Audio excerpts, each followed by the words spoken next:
Fala galera, tudo bem? O vídeo de hoje é dedicado para você que vai começar a faculdade de medicina agora, ou até mesmo para você que já é estudante de medicina, mas ainda está no início da faculdade e ainda está um pouco perdido de como funciona a organização da faculdade de medicina.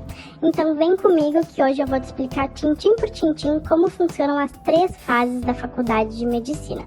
Aproveita e se inscreve no canal e ativa o sininho para não perder os próximos vídeos. Então tá, em primeiro lugar, gostaria de deixar bem claro que o que eu vou explicar aqui hoje é a organização da minha instituição. O curso de medicina no Brasil, ele segue um padrão. Em todo o Brasil a gente tem a mesma organização da faculdade de medicina, mesmo se a faculdade for tradicional ou o método PBL. A minha é tradicional, mas algum detalhe ou outro pode mudar para sua instituição, mas a base é a mesma, fechou? Então tá, a primeira pergunta que costumam me fazer muito é por que o curso de medicina ele é tão diferente. Quando você faz alguma outra graduação, geralmente você tem uma ordem lógica de disciplinas que você tem que seguir, mas você pode moldar conforme você quiser. Em tal semestre eu vou fazer tantas disciplinas, no próximo vou fazer menos, vou fazer mais. Geralmente você não tem a mesma turma, em cada disciplina você tem uma turma diferente, colegas diferentes, muitas vezes até de outros cursos. Na medicina não funciona assim. A gente tem turmas engessadas, turmas fechadas. Geralmente no primeiro semestre, quando você ingressa no curso, você tem uma turma e é com ela que você vai seguir nos próximos 6 anos. E também geralmente no começo do semestre você já tem a grade de cada semestre, quais disciplinas você vai fazer em cada semestre e você tem que seguir aquilo engessado. Você não pode mudar e decidir, esse semestre eu vou fazer menos, vou fazer mais. Em geral, é assim, tá? Mas então tá, vamos lá, vamos começar como funcionam as 3 fases. A primeira fase da faculdade de medicina são os 2 primeiros anos, que é o ciclo básico. Como o nome já diz, é a base da faculdade. É uma etapa que não deve ser negligenciada, porque toda a base para você ser médico você vai aprender ali. É como se fosse uma pré-medicina. É tudo que você precisa saber para ser médico. Então, no ciclo básico, você vai ter disciplinas como anatomia, fisiologia, histologia, patologia, farmacologia. São disciplinas que você precisa entender primeiro para depois saber a doença. A gente precisa saber primeiro o que é normal no nosso corpo para depois a gente saber o que é alterado. Então, no ciclo básico, a maioria das aulas elas vão ser em laboratórios, laboratório de anatomia, laboratório de histologia. E ainda é uma fase que a gente, acadêmicos, tem pouco contato com o paciente. Na minha universidade, no ciclo básico, a gente já tem aula de semiologia. O que é aula de semiologia?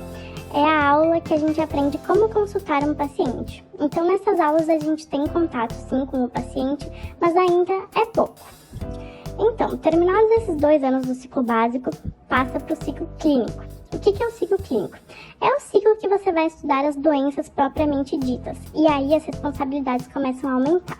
Você vai passar em todas as cadeiras de todas as especialidades que você possa imaginar que existam.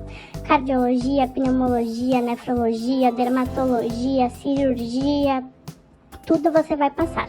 E como funciona na minha universidade? A gente tem uma aula teórica sobre o assunto, então, por exemplo, esse semestre estou fazendo a disciplina de cardiologia. Eu tenho uma aula teórica sobre cardiologia e depois eu vou com o professor até o ambulatório de cardiologia. E nesse ambulatório eu atendo os pacientes.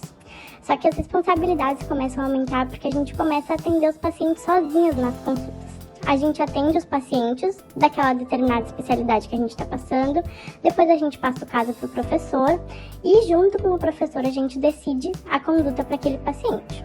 Mas as responsabilidades começam a aumentar porque você começa a atender os pacientes sozinhos ou com os seus colegas e também a faculdade começa a ficar mais emocionante, né? Porque tem mais atividades práticas no hospital, ainda tem que estudar muito em casa, mas no horário curricular da faculdade, a maior parte do tempo é no hospital com pacientes.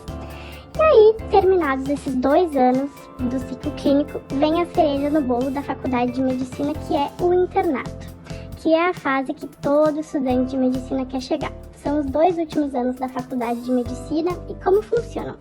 No internato, a carga horária é eminentemente prática. O que significa isso? Que não tem mais aulas teóricas. Assim, na minha faculdade, os professores continuam dando aulas teóricas, mas é aula teórica a título de revisão para ajudar na prova de residência. Você não vai mais sentar e aprender aquele conteúdo. Isso é no ciclo clínico, que você já deveria ter aprendido. E aí você vai passar por estágio em todas as áreas da medicina, todas as grandes áreas. E o grande diferencial é que a carga horária costuma ser muito mais puxada, você vai fazer plantões sim, você é parte daquela equipe médica quando você é interno, não tem essa de, hoje eu não tô afim, hoje eu não vou na aula, não, é uma grande responsabilidade você ser interno, porque você faz parte daquela equipe médica e você vai passar e acompanhar todas as grandes áreas da medicina. E aí, quando terminam esses 2 anos, você se forma médico. E aí depois vem as outras etapas, como especializações e residências. Mas isso é um assunto para outro vídeo, que se vocês tiverem interesse, comentem aqui que eu faço um outro vídeo explicando melhor sobre isso. Espero que vocês tenham entendido como funcionam. Se ficaram com alguma dúvida, comentem aqui nos comentários que eu respondo todas, ou posso fazer algum outro vídeo com as dúvidas